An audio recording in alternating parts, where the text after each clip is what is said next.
Hello everyone, welcome to true IAS and PCS. तो दोस्तों, class 11 की एनसीईआरटी को हम लोग कंटिन्यू करते हैं और यूनिट 3 पर अब हम लोग आ चुके हैं। पहले और दूसरे यूनिट के अंदर हमारे पास 3 चैप्टर थे। फर्स्ट यूनिट के अंदर हमने 2 चैप्टर डिस्कस करे। Indian economy on the eve of independence के अंग्रेज़ों के आने से पहले भारत की अर्थव्यवस्था कैसे थी, भारत को सोने की चिड़िया क्यों कहा जाता था और भारत की महारत कैसे हासिल थी, व्यापार जो भारत इतने सारे कमोडिटीज़ का आइटम्स का करता था दुनिया भर के देशों में, और बैलेंस ऑफ पेमेंट, मतलब उस ज़माने में टर्म यूज़ नहीं होती थी लेकिन अब तो आप जानते हो इतने मेच्योर हो ये एनसीईआरटी पढ़ने के बाद कि बैलेंस ऑफ पेमेंट को अगर देखा जाए तो भारत हमेशा भारत का मतलब जो बैलेंस ऑफ पेमेंट का जो क्रेडिट साइड है वो हमेशा इंडिया की तरफ ओरिएंटेड रहता था। फिर हमने ये पढ़ा दूसरे चैप्टर के अंदर, अंग्रेज़ों के आगमन के बाद, अंग्रेज़ों की एंट्री के बाद भारत के अंदर अर्थव्यवस्था किस प्रकार से बदलती है, अंग्रेज़ किस प्रकार से भारत की अर्थव्यवस्था को बदलते हैं अपनी पॉलिसीज़ को लाकर, और कैसे उन्होंने मोर देन 50% ट्रेड अपनी इकॉनमी की तरफ, अपनी कंट्री की तरफ ओरिएंट कर लिया था। और जिन देशों से वो ट्रेड होने भी देते थे, जैसे 3 कंट्रीज़ के नाम हमने हमारे इस एनसीईआरटी में पढ़े थे, सिलोन जो कि आज के टाइम में श्रीलंका है, पर्शिया जो कि आज के टाइम में ईरान है, और चाइना। लेकिन इससे जो प्रॉफिट होता था वो भी अंग्रेज़ों की जेब में जाता था। फिर हमने ये पढ़ा हमें आज़ादी मिल जाती है, जैसे जैसे ब्रिटिशर्स के हमने नेगेटिव पॉजिटिव कंट्रीब्यूशन सारे पढ़े। पॉजिटिव कंट्रीब्यूशन जैसे हमने ये पढ़ा था कि उन्होंने रेलवेज लाए, टेलीग्राफिक सिस्टम लाए, ठीक है, और रोडवेज उन्होंने बनाई। लेकिन वो भी हमने पढ़ा था कि ये काम उन्होंने करा इंफ्रास्ट्रक्चर फैसिलिटीज़ वगैरह बनाना अपनी सहूलियत के लिए। कोई भी उन्होंने रिमार्केबल एफर्ट नहीं करा जिससे वो इंडिया की नेशनल इनकम या पर कैपिटल इनकम वगैरह को निकाल सकें। वो तो हमें थैंक यू बोलना चाहिए कुछ इंडियन इकोनॉमिस्ट का जिन्होंने कुछ इनिशिएटिव लिए थे, like VKRV Rao, Findlay Shirras, Dadabhai Naoroji, William Digby and एक पर्सन और थे ना, तो उनमें से सबसे प्रिसाइज जो कैलकुलेशन थी वो थी VKRV राव की, है ना। फिर हम देखते हैं कि हमारे देश की कमान हमारे हाथ में आ जाती है। यहाँ तक हमारे पहले यूनिट के 2 चैप्टर खत्म हो जाते हैं, Indian economy on the eve of independence, Indian economy 1950 to 1990। तो जब हमारा देश आज़ाद होता है तो उसके अंदर सेकंड चैप्टर के अंदर हमने ये भी पढ़ा था कि 1950 से जब प्लानिंग कमीशन हम लोग सेटअप करते हैं तो हम लोग बड़े सारे 5 ईयर प्लान लेकर आते हैं। हम लोग LPG रिफॉर्म्स से पहले 7 5 ईयर प्लान लेकर आ पाते हैं, जिसमें हम लोग शुरू में फोकस करते हैं एग्रीकल्चर पर फर्स्ट 5 ईयर प्लान में, जिसको एक यंग इकोनॉमिस्ट ने फॉर्मुलेट करा था जिसका नाम था KN राज। उसके बाद हम जो सेकंड 5 ईयर प्लान से जो स्टार्ट करते हैं वो करते हैं रैपिड इंडस्ट्रियलाइजेशन की तरफ हम लोग बढ़ते हैं, जिसको PC महालानोबिस का मॉडल बोलते हैं या महालानोबिस मॉडल बोलते हैं। फिर हमने फोकस करना स्टार्ट करा कि हम मैन्युफैक्चरिंग सेक्टर पर फोकस करेंगे, इंडस्ट्रियल सेक्टर पर फोकस करेंगे, एग्रीकल्चर को भी ध्यान देंगे, हम सेल्फ सफिशिएंट बनाएंगे, सेल्फ रिलायंस की तरफ जाएंगे। ग्रोथ की बात हम लोगों ने करी, मॉडर्नाइजेशन की बात हमने करी, और ये ग्रोथ, मॉडर्नाइजेशन, सेल्फ रिलायंस या इक्विटी जिसको बोलते हैं, और इक्विटी का मॉडल, ये सारे के सारे गोल्स थे हमारे 5 ईयर प्लान्स के, ठीक है। फिर आगे चलकर हमारी अर्थव्यवस्था खराब होने लग जाती है, ऑलमोस्ट फाइनेंशियल इमरजेंसी हमारे देश में लगने वाली होती है। तो उसके बाद होता क्या है कि हम लोग LPG रिफॉर्म जो है वो इंट्रोड्यूस करते हैं और हम लोग वर्ल्ड बैंक और IMF को अप्रोच करते हैं। $7 बिलियन का जो लोन अमाउंट होता है हम लोग उनसे लेकर आते हैं, और वो एक शर्त भी रखते हैं कि आपको अपनी इकोनॉमी के जो दरवाजे हैं उसको खोलना पड़ेगा, तभी हम जाकर आपको लोन अमाउंट जो है वो हम देंगे। यहाँ तक की कहानी हम कवर कर चुके हैं 3 चैप्टर्स के अंदर। प्रीवियस चैप्टर हम लोगों ने देखा था LPG रिफॉर्म से रिलेटेड। अब हम यूनिट 3 की तरफ बढ़ते हैं।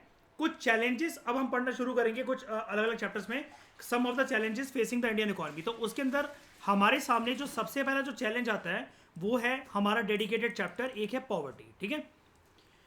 पॉवर्टी चैप्टर को मैंने आपको नितिन सिंघानिया से बहुत ही ज़्यादा कॉम्प्रिहेंसिव तरीके से कवर करवाया था, लेकिन मैंने आपको वहाँ पर भी एक बात कही थी कि यहाँ पर थोड़ा सा ना आपको वो पॉइंट्स दे रखे हैं जो कि नितिन सिंघानिया सर के हिसाब से इंपॉर्टेंट है UPSC में।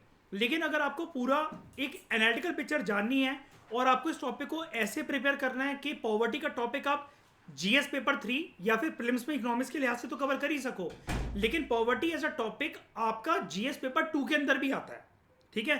तो अगर वो आपको डायनेमिक्स डेवलप करनी है, अगर GS पेपर 2 और 3 प्लस इकोनॉमिक्स और गवर्नेंस के परस्पेक्टिव से पॉवर्टी, तो this is the best chapter. Apart from Nitin Singhania आपको यहाँ पर बहुत अच्छी एनालिसिस मिलेगी।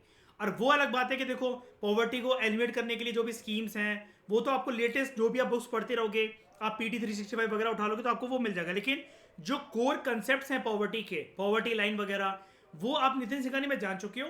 ये बस आपको एक हेल्पिंग हैंड दे देगा, यानी कि 95% जो आपकी कवरेज वहां पर हो चुकी है, 5% ही आपको पॉलिश कर देगा यहाँ पर चैप्टर। तो सबसे पहले इसका एक हम लोग इंट्रोडक्शन जानते हैं। राइटर यहाँ पर आपको बोल रहा है कुछ मेजर चैलेंजेस जो इंडियन इकोनॉमी फेस करता है, उनमें से चैलेंजेस तो बड़े सारे हैं, लेकिन एक गंभीर चैलेंज जो है, जो समस्या है, वो है गरीबी की। इसके अलावा गांव के विकास की, डेवलपमेंट ऑफ रूरल इंडिया और इंफ्रास्ट्रक्चर बिल्ड करना। हम लोग एक बिलियंस ऑफ पॉपुलेशन से बनी हुई एक देश है और हमारा ह्यूमन कैपिटल ही हमारा एक बिगेस्ट एसेट है। ह्यूमन कैपिटल मतलब क्या? अगर हम इंसानों को इकोनॉमी का अगर हम इस इंसानों को इकोनॉमी का एक प्रोडक्टिव एसेट बना सकें, तब वो होगा ह्यूमन कैपिटल। और इस प्रक्रिया को क्या कहते हैं? HCF। What is the full form of HCF? Human capital formation, जिसमें हम शुरुआती दौर में बेसिक स्टैंडर्ड ऑफ लिविंग की बात करते हैं, जो कि सभी इंसानों के लिए अनिवार्य है। Food, clothing, housing. लेकिन apart from it we also focus on health and education. फिर जब बंदा जॉब पे जाता है तो हम लोग उसको कहते हैं ऑन द जॉब ट्रेनिंग। ये सारी चीजें हजारों बार मैं आपको अलग अलग लेक्चर्स में बता चुका हूं, ये आपको पता होना चाहिए। तो हमें जरूरत है, अगर हम ह्यूमन कैपिटल फॉर्मेशन को डेवलप करना चाहते हैं, फिर ह्यूमन कैपिटल को हम बिगेस्ट एसेट के तौर पर अगर हम यूटिलाइज करना चाहते हैं, तो we need investment in health and education. Writer आपको फिर ये बोल रहे हैं, we also need to understand the concept of employment and the need for creating more employment in our country. रोजगार का कंसेप्ट हमें समझना पड़ेगा और रोजगार हम देश में क्रिएट कैसे कर सकते हैं, हमें यह भी जानना पड़ेगा। फिर हम ये भी जानेंगे डेवलपमेंट की इंप्लीकेशन या इफेक्ट्स क्या होते हैं हमारे पर्यावरण के ऊपर, और सस्टेनेबल डेवलपमेंट का कंसेप्ट क्या होता है। ये जितने टर्म्स यहां पर आपको राइटर मेंशन कर रहा है ना, infrastructure, development, health, education, environment, sustainable development, ये आगे के चैप्टर्स हैं। जैसे यूनिट का नाम क्या है? Some of the challenges facing the Indian economy, current challenges facing the Indian economy. उसके अंदर पहला चैप्टर, आपका पहला टॉपिक है आपका पॉवर्टी। तो आपके ये बड़े सारे जो टॉपिक्स हैं, जो कि आपके जीएस पेपर 3 में वर्ड्स के तौर पर दे रखे हैं, डेडिकेटेड चैप्टर आपको इस बुक के अंदर मिल जाएंगे, तो आपकी बहुत हेल्प हो जाएगी जीएस पेपर 3 के अंदर मेंस की आंसर राइटिंग करने के लिए। 150 वर्ड्स या 250 वर्ड्स का स्कोप होता है। वैसे भी आप इस चैप्टर को अच्छे से पढ़ जाओ, थोड़ा बहुत करंट अफेयर का आस्पेक्ट देख लो। आप current affair in the sense, मैं प्रेफर नहीं करता अखबार या पीटी 365। मेरे लिए इकोनॉमिक्स के करंट अफेयर का मतलब होता है बजट प्लस इकोनॉमिक सर्वे, ठीक है? Only budget and economic survey. आप बस उसके ऊपर कमांड डेवलप कर जाओ, थोड़े से ग्राफ्स बनाना सीख जाओ, थोड़ा सा ट्रेंड्स की बात करने लग जाओ, करंट जो आंकड़े हैं, doctor to patient ratio, hospital में पेशेंट टू बेड रेशियो, और ऐसे कुछ अपने स्टैटिस्टिक्स रेडी कर लो करंट वाले, कि जीडीपी करंट रेट कितना चल रहा है, पर कैपिटा इनकम कितनी चल रही है, इन्फेंट मोर्टेलिटी रेट कितना है, लाइफ एक्सपेक्टेंसी कितनी है, सेक्स रेशियो कितना है, ये सब चीजें बस you are done with GS paper 3, ठीक है? तो there is a need to critically assess government initiatives in tackling all these issues, each of which has been taken up separately in this unit. तो एक एक करके हम इसको discuss करेंगे। तो पहला टॉपिक हम डिस्कस करने जा रहे हैं पॉवर्टी, ठीक है? एडम स्मिथ ने एक बात कही थी, no society can surely be flourishing and happy. कोई भी सोसाइटी जो है वो प्रोग्रेस के रास्ते पर नहीं जा सकती और वो खुशहाली भरा जीवन उसके मेंबर्स नहीं बिता सकते, of which the far greater part of the members are poor. जिसके ज्यादातर जो लोग हैं वो गरीबी से जूझ रहे हैं या फिर मिजरेबल कंडीशंस के अंदर वो रह रहे हैं, ठीक है? मतलब बेसिक रोटी कपड़ा मकान का इंतजाम भी अपना नहीं करवा पा रहे हैं। तो राइटर आपको शुरू में एक इंट्रोडक्शन बिल्ड करने के लिए कह रहा है। प्रीवियस चैप्टर्स के अंदर Indian economy on the eve of independence, Indian economy 1952 1990 and LPG reforms, in chapters के अंदर हमने ये पढ़ा कि जो इकोनॉमिक पॉलिसी भारत ने अडॉप्ट करी 1991 के बाद, ठीक है, उसकी वजह से जो भी हमारे देश में इम्पैक्ट आया उसका, तो वो इम्पैक्ट हम डेवलपमेंटल इंडिकेटर्स की फॉर्म में जान सकते हैं। यानी कि जैसा मैं आपसे डेवलपमेंटल इंडिकेटर्स के बारे में बात कर रहा हूं, infant mortality rate, maternal mortality rate, birth rate, death rate, sex ratio, literacy rate, female literacy rate, ये सारी डेवलपमेंटल इंडिकेटर्स, और as well as GDP also. तो ये हम जान सके तब हमें पता लगेगा कि 1950 से लेकर 1990 तक एंड पोस्ट एलपीजी रिफॉर्म्स, इसके बाद क्या इन डेवलपमेंटल इंडिकेटर्स में किसी प्रकार का कोई सुधार हुआ है या फिर नहीं हुआ है? अब लोगों को बेसिक नीड्स प्रोवाइड कराना, मिनिमम बेसिक नीड्स प्रोवाइड कराना और गरीबी को कम करना, ये one of the major aims रहा ही है आज़ाद भारत का, हमारे लीडर्स का। 5 ईयर प्लान में ये गोल, ये ऑब्जेक्टिव हमेशा रखा ही गया है। हमने जिस प्रकार की डेवलपमेंटल पाथ चुनी, हमने जिन 5 ईयर प्लान्स में एक कॉमन गोल को हमेशा जो प्रायोरिटी थी, वो हमने बात करी कि हमें गरीबी को कम करना है। और कुछ 5 ईयर प्लान्स में हमने डेडिकेटेडली वर्ड भी यूज़ करा कि हमें poorest of the poor, society में जो सबसे डाउन ट्रोडन है, जो सबसे पुअरेस्ट ऑफ द पुअर है, उनको अपलिफ्ट करना है। और उसको हम लोग क्या कहते हैं? अंत्योदय। ये शब्द मैंने आपको नितिन सिंघानिया के पॉवर्टी चैप्टर में भी बताया था, अगर आपको याद हो तो, है ना? अपलिफ्ट करना है पुअरेस्ट ऑफ द पुअर को और उनको इंटीग्रेट करना है पुअर लोगों को into the main stream society और मिनिमम स्टैंडर्ड ऑफ लिविंग सबके लिए इंश्योर करना है। इससे कौन सा गोल फुलफिल हो जाएगा, कौन सा गोल सर्व हो जाएगा?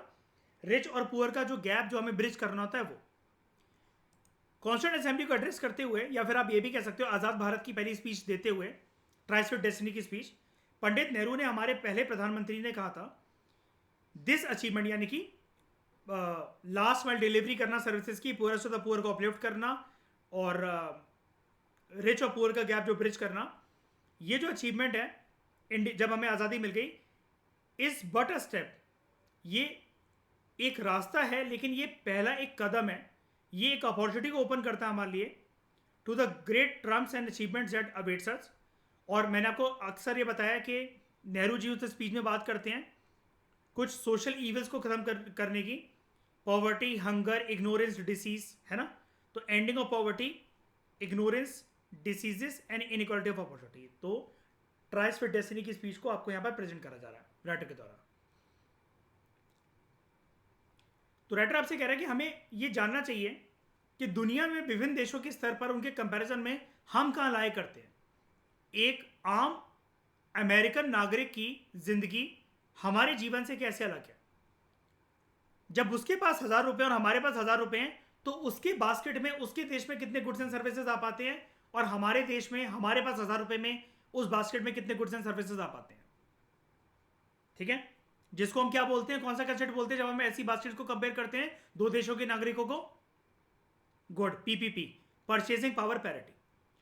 तो जो पॉवर्टी है वो सिर्फ एक समस्या, एक चैलेंज नहीं है भारत के लिए, as more than 1/5 of the world's poor live in India alone, but ये समस्या दुनिया के लिए भी है, जहां पर 300 मिलियन से ज्यादा जो इंसान है, they are not able to meet their basic needs. और सबसे ज्यादा गरीबी अगर दुनिया के स्तर पर देखी जाए तो one of the poorest regions, या फिर आप एरिया कह लो अगर वर्ल्ड का, वो कौन सा है? सब साहारन अफ्रीका, है ना? तो पॉवर्टी के बहुत अलग अलग चेहरे होते हैं, बहुत अलग अलग रूप होते हैं, which have been changing from place to place and across time, and it has been described in many ways. हम ये सारे अलग अलग पॉवर्टी को डिफाइन करने के तरीके जानेंगे इस चैप्टर के अंदर। मोस्ट ऑफन पॉवर्टी एक ऐसी सिचुएशन होती है जिससे लोग हमेशा ऑब्वियस ही बात है बचना चाहेंगे। तो poverty is a call to take action, गरीब लोगों के लिए और अमीर लोगों के लिए भी। अब यह आप कहोगे कि अमीर लोगों के लिए क्यों? देखो, गरीबी से ना जो अमीर वर्ग के लोग हैं उनको भी फर्क पड़ता है। आप कहोगे ये कौन सी एनालिसिस दे रहे हो आप कि गरीबी से अमीर लोगों को भी फर्क पड़ता है? जी हाँ, बिल्कुल पड़ता है। अक्सर देशों में देखा गया है जहां पर रिच और पुअर का गैप बढ़ता चला गया ना, ये इतना था, कुछ सालों के बाद ये गैप और बढ़ा, कुछ सालों के बाद ये गैप और बढ़ा। ये स्ट्रिंग का एंड रिच और पुअर का इस छोर से इस छोर तक आ गया, जो कि छोटा छोटा गैप था। गैप 1 था, गैप 2, इसमें 1+2 ऐड हुआ, फिर तीसरा गैप ये बना। ठीक है? ये बढ़ता बढ़ता रिच, और आज रिच यहां पर एक देश में, एक पुअर यहां पर है। हमेशा ऐसे देशों में देखा गया कि जब ये रबड़ बैंड रिच और पुअर का खिंचता रहता है, एक टाइम के बाद गरीब आदमी को फर्क नहीं पड़ता कि उसके पेट में रोटी जाएगी कि नहीं जाएगी, वो उतर आता है क्रांति पर, रेवोल्यूशन पर। और आप जानते हो, अगर मैं आपसे एक छोटा सा सवाल पूछूं लॉजिकल थिंकिंग का, रेवोल्यूशन में, किसी भी क्रांति में देश की अर्थव्यवस्था क्या आसमान की ऊंचाइयों को छुएगी? कोई भी कमा पाएगा ऐसे हालत में? बताओ। क्या फिर उसके बाद रिच और पुअर का गैप कम होगा? नहीं ना। और सबसे बड़ी बात, इससे सोसाइटी में जो कोजेवनेस की जो फीलिंग होती है, जो सोशल कोहेजन की फीलिंग होती है, वो चेंज होती है। इसको, इस पॉइंट को जस्टिफाई करता हूं। गरीब लोगों को अगर ये एहसास हो जाए कि देश की लोकतांत्रिक व्यवस्था बेकार है, सरकार ने हमारे लिए किया ही क्या है, देखो आसपास के मकान, कैसे लोग बड़ी बड़ी कोठियों में रह रहे हैं, कैसे लोगों के घर के आगे Fortuner, Endeavour, Jaguar, Rolls Royce खड़ी हुई है। एक हम है, हमारा दिन प्रतिदिन शोषण होता है, हम मर भी रहे हों तब भी हमें मालिक के जाकर नौकरी चाकरी करनी पड़ती है, उसकी गाड़ी चलानी पड़ती है। एक काम करने वाली औरत जिसकी परिस्थिति खराब है, जिसको हस्बैंड कमाता है, बच्चे कमाते हैं, फिर भी उसको एक्स्ट्रा घर में रोटी लाने के लिए, बच्चों को पालने के लिए घर घर जाके बर्तन मांजने पड़ते हैं। वो मेंस्ट्रुअल साइकिल से जूझ रही हो तब भी उसके लिए कोई कदर नहीं है। मालकिन अगर मेंस्ट्रुअल साइकिल से जूझ रही हो, उसके पीरियड चल रहे हो, वो कमरे में आराम से लेटी रहेगी, वार्म बैग लगाकर, केले खाकर, चॉकलेट्स खाकर, उसको कोई डिस्टर्ब ना करे। लेकिन काम वाली के लिए ऐसी कोई सहूलियत नहीं है। जब इस तरह की थिंकिंग बढ़ती रहती है समाज में, लोग फिर एक तरीके से नफरत भरी भावना में उतर आते हैं। अब ये बहुत छोटे लेवल पर उतरती कैसे है, ये नफरत भरी भावना दिखती कैसे है? इसके लिए अगर मैं आपको एक रियलिस्टिक एग्जांपल दूं, किसी की एक फ्रेश गाड़ी खड़ी हुई है, टिप टॉप 35-40 लाख की गाड़ी, कुछ लोग निकलेंगे और वो उस पर स्क्रैच मार जाएंगे, उसका टायर पंचर कर जाएंगे, शीशा फोड़ देंगे उसका रातों रात। ये क्या है? उस पर्सन का कोई पंगा चल रहा है क्या? किसी से कोई इशू चल रहा है क्या? 10 साल पहले उसने किसी को थप्पड़ मारा था क्या? किसी का मर्डर करा है क्या जिसके पास वो गाड़ी है? नहीं ना। लेकिन फिर भी उसको ऐसा क्यों सहन करने को मिलता है कि नई नई गाड़ी आई, उस पर स्क्रैच मार गया कोई, उस पर कोई ब्लेड मार गया, उसका शीशा फोड़ गया, ठीक है, या कोई नुकसान कर गया किसी चीज का। ये क्यों होता है? ये होता है जब आप समझ जाना, जब इस समाज में इस तरह की प्रक्रिया होने लगे तो गरीब आदमी अमीर आदमी से नफरत करने लगा है। और ये चीज साइकोलॉजी में, या जो सोशल साइकोलॉजिस्ट होते हैं वो हमें ये कहते हैं कि पर्सन ये वाला काम अनकॉन्शियसली सबकॉन्शियसली करता है, कॉन्शियसली नहीं करता, उसको पता भी नहीं होता वो ऐसा क्यों कर रहा है, क्यों ये खुंदक भरी भावना आ रही है। क्योंकि जब एक इंसान को रियलाइज हो जाता है कि देश में व्यवस्था ऐसी है, हम कितनी भी मेहनत कर लें लेकिन हमें अपनी झुग्गी झोपड़ी से आते हुए ऐसा महल बनाते हुए जो मालिक का है, जो मालकिन का है, ये करते करते हमें कम से कम 10 जन्म लेने पड़ेंगे तब भी शायद से हम ये काम कर पाए। जिस दिन लोगों के मन में ये जहर घुल जाता है उस दिन समाज के लोग एक दूसरे से घृणा करने लग जाते हैं। इसका अंत बहुत सारे देशों में देखा गया है कि वो रेवोल्यूशन की फॉर्म में निकलता है। जब सारे लोग हाथ ठान लेते हैं हमें काम करना ही नहीं है अमीरों के लिए, अमीर एसी में बैठे रहते हैं, अमीर मेम साहब के पीरियड्स हैं, हमारे लिए कुछ नहीं है, हमारे हाथ में चोट लगी हो, हमारा बच्चा बीमार है, या हमारे पास कोई दुख तकलीफ है, हमें फिर भी जाकर उनका काम करना पड़ेगा, अदरवाइज हमारी सैलरी कटेगी।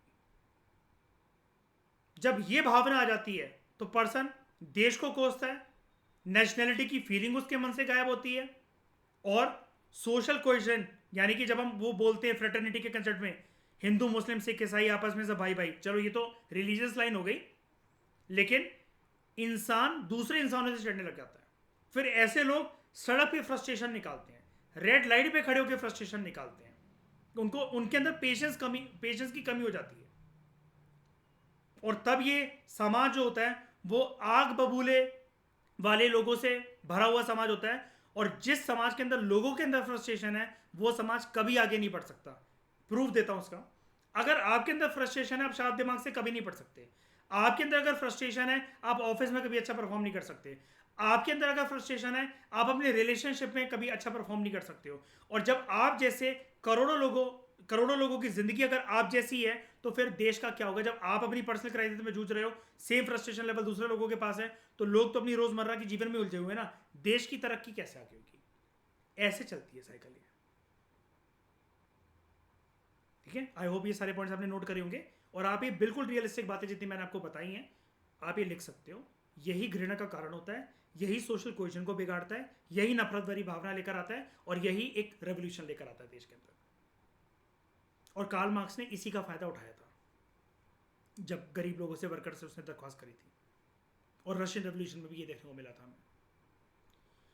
सो poverty is a call to take action for the poor and the wealthy alike, a call to change the world so that many more may have enough to eat, adequate shelter हो सबके पास, access to education and health, protection from violence, and a voice in what happens in their communities.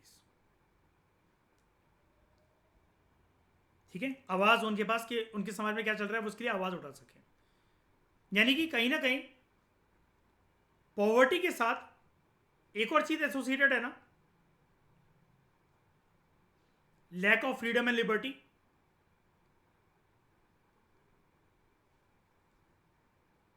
गरीब इंसान सही चीज को देखता हुआ भी अक्सर चुप रह जाता है कि छोड़ो यार, रोटी का सवाल है यार, मुझे क्या आवाज उठानी, मुझे क्या ज्यादा रेवोल्यूशनरी बनना, कम से कम रोटी तो आ रही है, मैं क्यों सही को सही कहूं, क्यों गलत को गलत कहूं। गरीब आदमी अगर अपने खिलाफ शोषण होता है तो वो शोषण को सहन करता हुआ रह जाता है कि कौन पड़ेगा पुलिस के चक्कर में, सामने वाला अगर पैसे खिला देगा पुलिस को, या सेटिंग कर लेगा, या किसी बड़े नेता से कॉल करा देगा, तो उल्टी एफआईआर मेरे खिलाफ ही हो जाएगी। तो ये जागरूकता, ये डर मिटाना, ये किसके हाथ में है? ये किसके हाथ में है? देश और प्रशासन के हाथ में, मतलब गवर्नमेंट के हाथ में है, और प्रशासन के हाथ में है, प्रशासनिक अधिकारियों के हाथ में है। और सबसे ज्यादा देश को कीड़ा जो खाता है और जो गरीबी का शॉर्ट टर्म में तो नहीं लेकिन लॉन्ग टर्म में जो कारण बनता है, वो बनता है, एक कंसेप्ट आप लिख लो, इसके बारे में आपको किताबें नहीं बताएंगी, एनसीईआरटी वगैरह नहीं बताएंगी, ये टर्म थोड़ी सी नई टर्म है। शाइनी और श्रेया ने तो सुन रखा होगा इसको।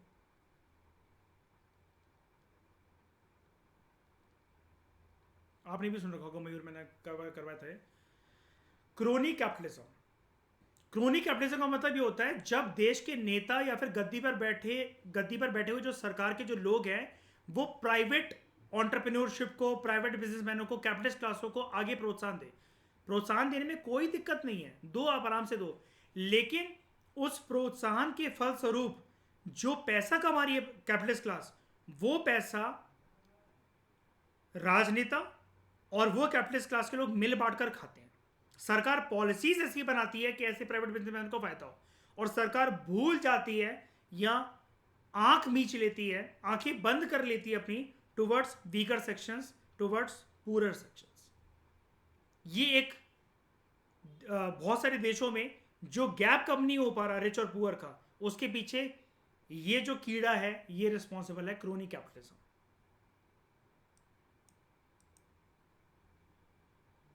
ये CRONY क्रोनी है, क्रोनी कैपिटलिज्म। वो पेन थोड़ा सा मोटा चल रहा होगा इस वजह से, एनसीईआरटी की पीडीएफ से भी चलता है ये थोड़ा सा मोटा, वो जब मैं क्लिक करता हूँ पीडीएफ उन पर सही चलता है वो पेन। अभी थोड़ा सा इसको ना, क्योंकि ये क्या है, एक ही लेंथ और रह गई, अगर इसको पतला करूँगा ना तो आप लोगों को फिर नज़र नहीं आ गया, पतला चलेगा बहुत।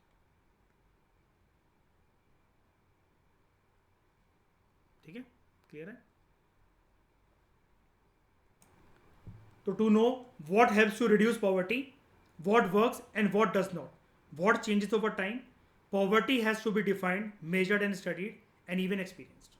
मतलब वही कह रहा है राइटर आपसे कि हम कितना भी इसको डिफाइन कर ले, थ्योरेटिकली कुछ भी बकवास कर ले पॉवर्टी के बारे में, लेकिन गरीबी को वही समझ सकता है जो उसको एक्सपीरियंस करता है। ठीक है, और गरीबी एक यूनिवर्सल चीज़ नहीं होती है।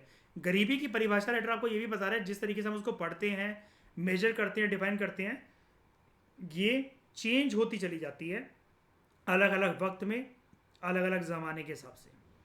अब क्योंकि पॉवर्टी की बड़ी सारी डायमेंशंस हैं, it has to be looked at through a variety of indicators.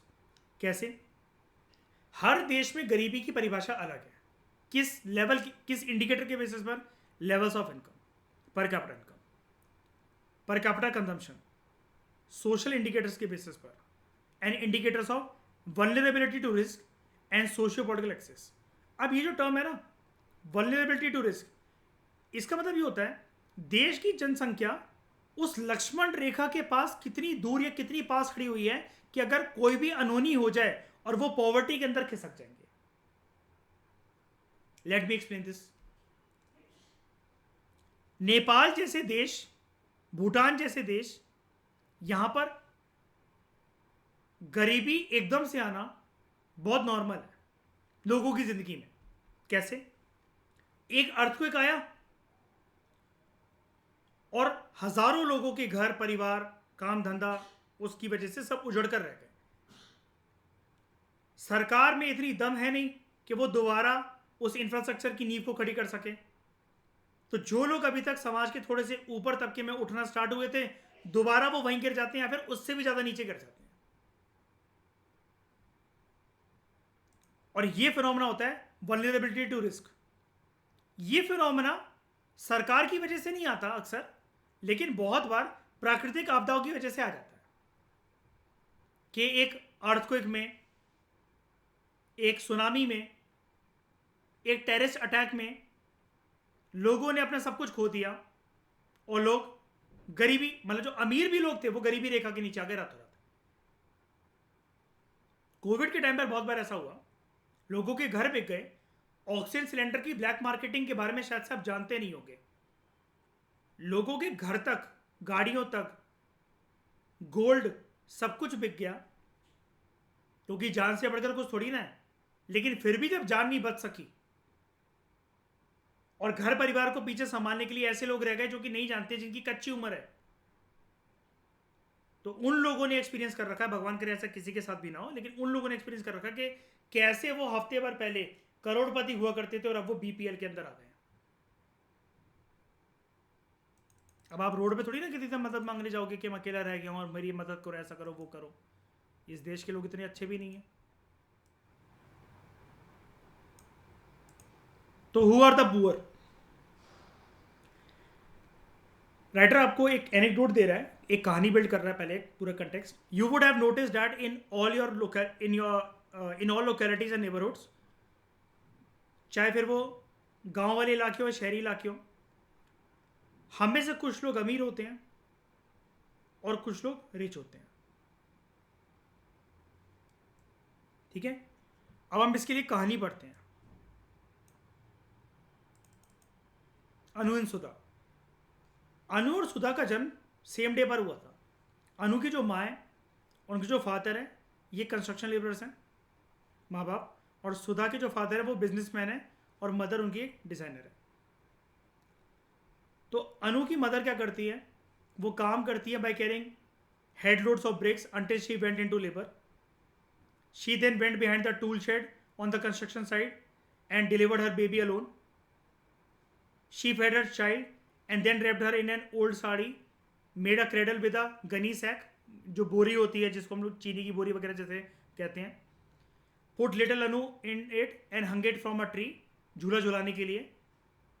वापस भागते भागते काम पर जाती हैं, ये इस डर से कि मालिक गाली देगा और अगर ऐसे 2-3 दिन मैं लेट हुई तो मुझे निकाल दिया जाएगा.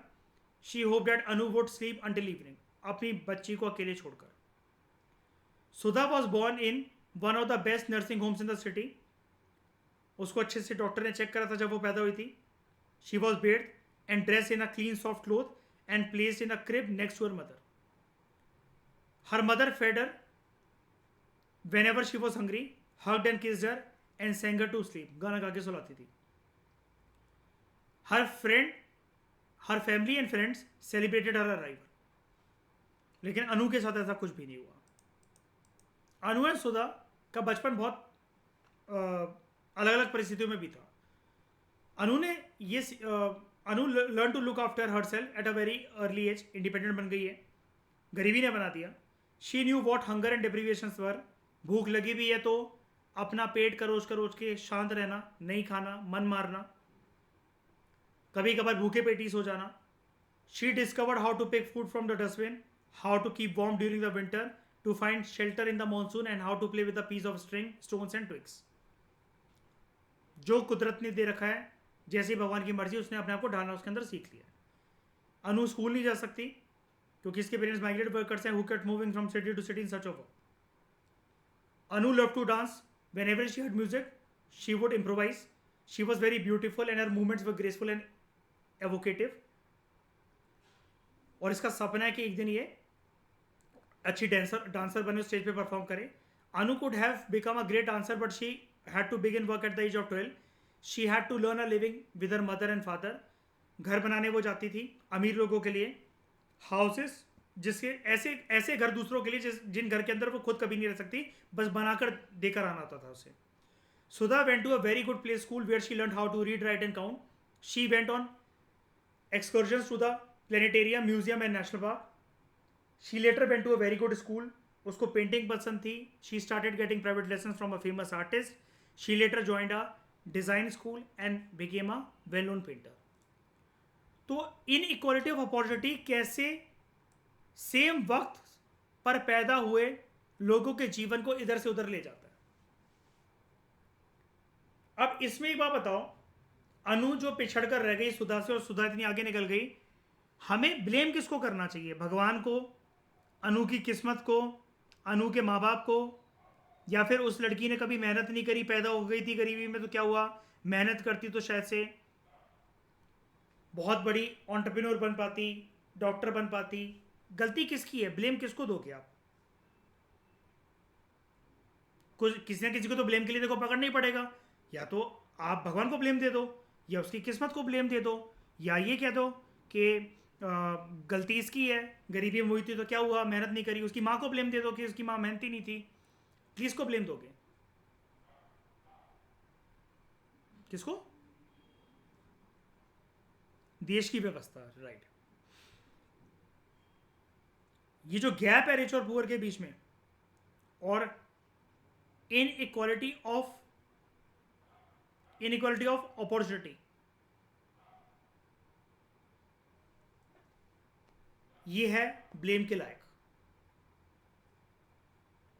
Not anything else. देश में अगर कुछ लोगों के पास फैसिलिटीज हैं, अब देखो एक होता है कि कुछ लोग बाय बर्थ हरामखोर होते हैं, उनके पास सब कुछ है लेकिन उनका मन नहीं कर रहा, तो ऐसे लोगों को तो देखो एक ही बास्केट में डाला जाता है, बड़ी प्यारी बास्केट में, कि उनके अंदर है हरामखोरी।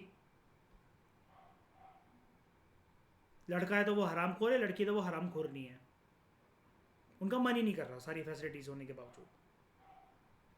लेकिन जिनका मन कर रहा है, जो जीवन में आगे बढ़ना चाहते हैं, मेहनत करने को तैयार हैं, लेकिन अपॉर्चुनिटीज का अभाव है, नहीं है वो इक्वल अपॉर्चुनिटी जो सामने वाले के पास है, तो इसमें हम देश की व्यवस्था को ही ब्लेम करेंगे और तख्त पर बैठे जो लोग हैं।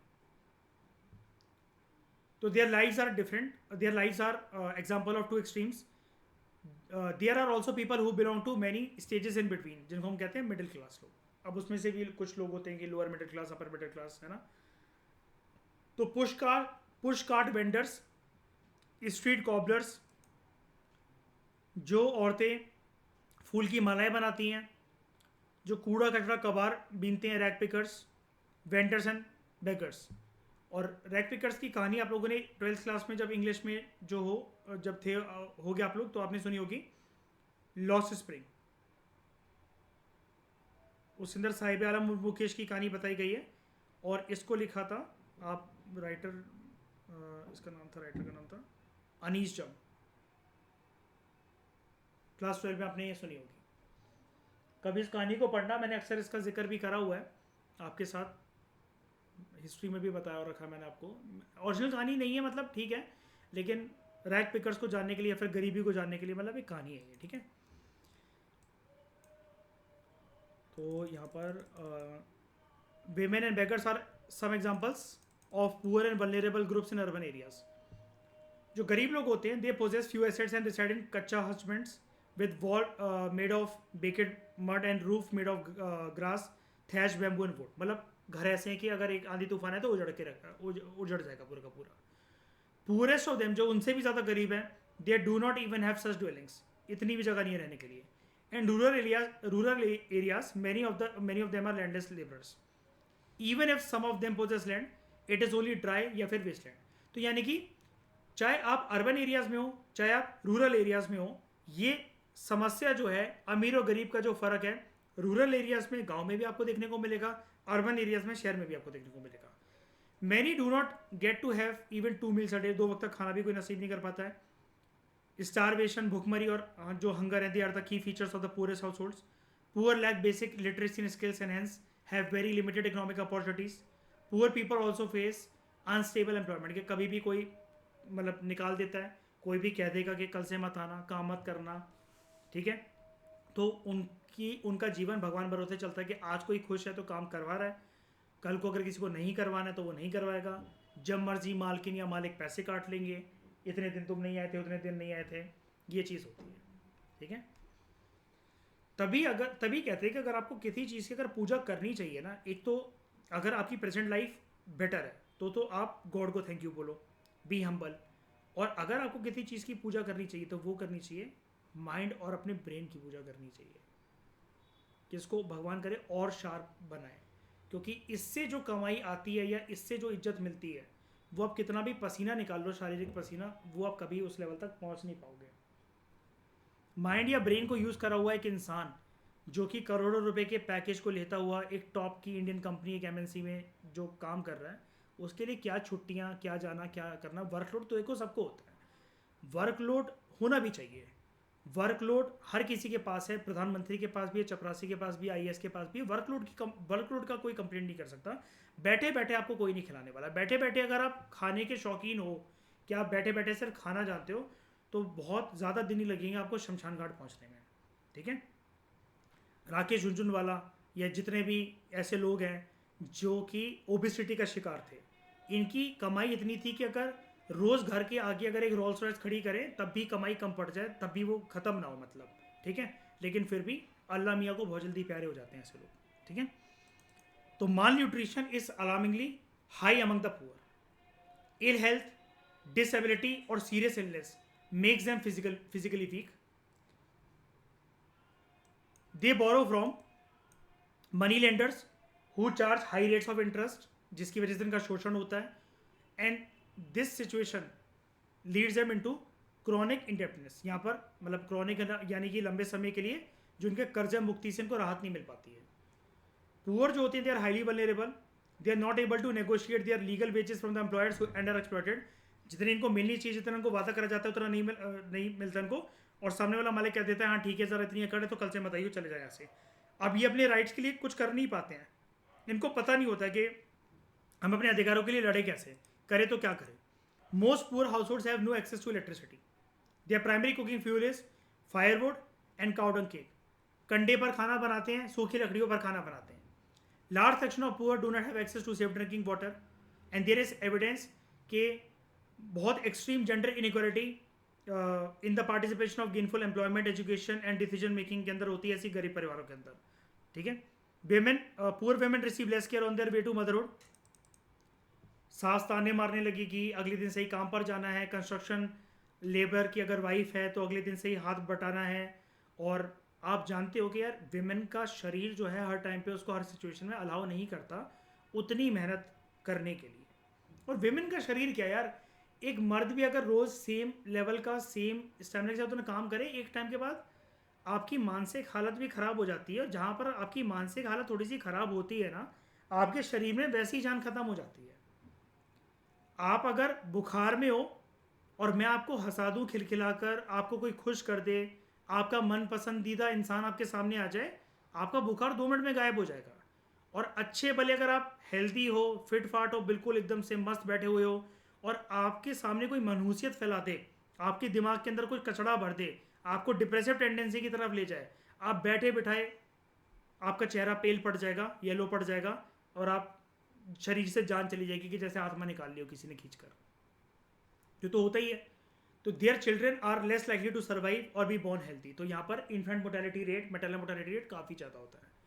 इकोनॉमिस्ट आइडेंटिफाई करते हैं पुअर को on the base of their occupation and ownership of assets.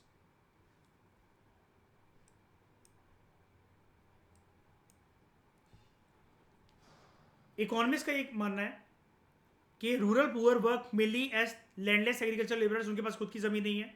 Cultivators with very small land holdings, या फिर लैंडलेस लेबरर्स जो कि एंगेज होते हैं ना variety of non labourers, non agriculture jobs. और टेरेंट कल्टीवेटर्स होते हैं विद स्मॉल लैंड होल्डिंग्स. ये होते हैं रूरल पुअर की डेफिनेशन कि रूरल पुअर की कैटेगरी के अंदर कौन कौन आता है. ठीक है। तो rural poor landless agricultural labours की फॉर्म में आपको देखेंगे। नंबर 1 या तो cultivators with very small land holdings. Number 2 yes simple landless labourers, non agriculture वाले, और जो कि नॉन एग्रीकल्चर जॉब्स के अंदर एंगेज हैं, tenant cultivators with small land holdings. Urban poor अगर आपको डिफाइन करना है तो पहले तो हम मार्क कर देते हैं यहाँ पर, ये हो गया रूरल पुअर। दूसरी कैटेगरी है अर्बन पुअर की, इन्होंने बोल्ड करके नहीं दे रखा है, मैं मार्क कर दे रहा हूँ। अर्बन पुअर और largely the overflow of the rural poor, मतलब गाँव में जो अब गरीबी का निवारण लोगों को नहीं मिल रहा था तो वो शहर की तरफ माइग्रेट कर गए in search of alternative employment opportunities and livelihood. तो इसके अंदर एक तो वो लोग आते हैं जो गांव में गरीब थे लेकिन शहर में माइग्रेट कर गए in search of livelihood opportunities. Labourers who do a variety of casual jobs, ये आते हैं। Self employed who sell a variety of things on road sides and are engage in various activities.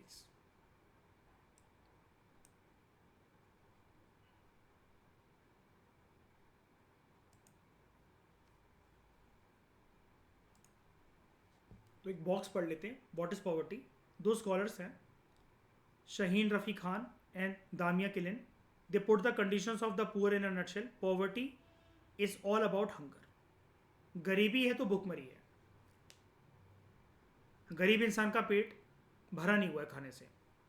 Poverty का मतलब है बीमार होना, doctor के पास ना जा पाना, स्कूल ना जा पाना, पढ़ना लिखना नहीं जानना, जॉब ना होना, डर होना फ्यूचर का, दिन में एक ही बार खाना मिलना,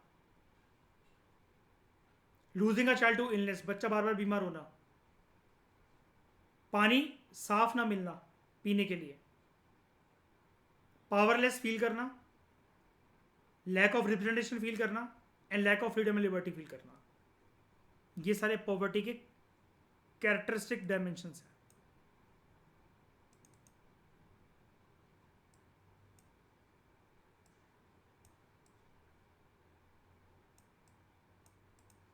ठीक है, इंट्रोडक्शन के लिए इतना काफ़ी है। अगर आप में से देखो ये बातें आपको बहुत नॉर्मल सी लगी होंगी कि सर ये तो 9th क्लास में या फिर छोटे बच्चों को जैसे हिस्ट्री पढ़ाई जाती है तो वैसी सी बातें, ठीक है। लेकिन एनसीईआरटीज़ का तो रोल ही यही होता है ना कि अगर आप जब कुछ भी नहीं जानते हो, हम भी तो 6th क्लास में जब तमिलनाडु पढ़ना शुरू करते हैं तो हम तो ये जो कहानियाँ दे रखी होती हैं वो उन्नी चुन्नी मुन्नी की कहानियाँ, हम उनसे शुरू करते हैं कि वो अपनी दादी के पास गई, मम्मी के पास गई, हिस्ट्री सीख रही है। लेकिन अगर ये किताबें जो भी आपका बेस बनाती हैं अगर इतनी ईजी हैं तो आपके तो हर टेस्ट में फिर 6th क्लास की एनसीईआरटी का टेस्ट तो फुल आने चाहिए, आपका टेस्ट कभी कोई बेकार होना ही नहीं चाहिए। तो कोई बात नहीं, अगर आप में से जो लोग जानते हो अच्छी बात है, बहुत अच्छी बात है। नहीं जानते हो तो आपको पॉवर्टी की इतनी सारी कैटेगरी फीचर्स पता लग गए जो नितिन सिंघानिया में तो इसका 1/10% भी नहीं दे रखा था। ठीक है, नेक्स्ट लेक्चर के अंदर हम लोग बात करने वाले हैं इसके बारे में, how are poor people identified. ठीक है, और जेल कॉस्ट ऑफ लिविंग का कंसेप्ट हम लोग पढ़ेंगे दादा भाई नौरोजी का। इस डिस्कशन में दोस्तों फिलहाल इतना ही। Thank you very much for discussion.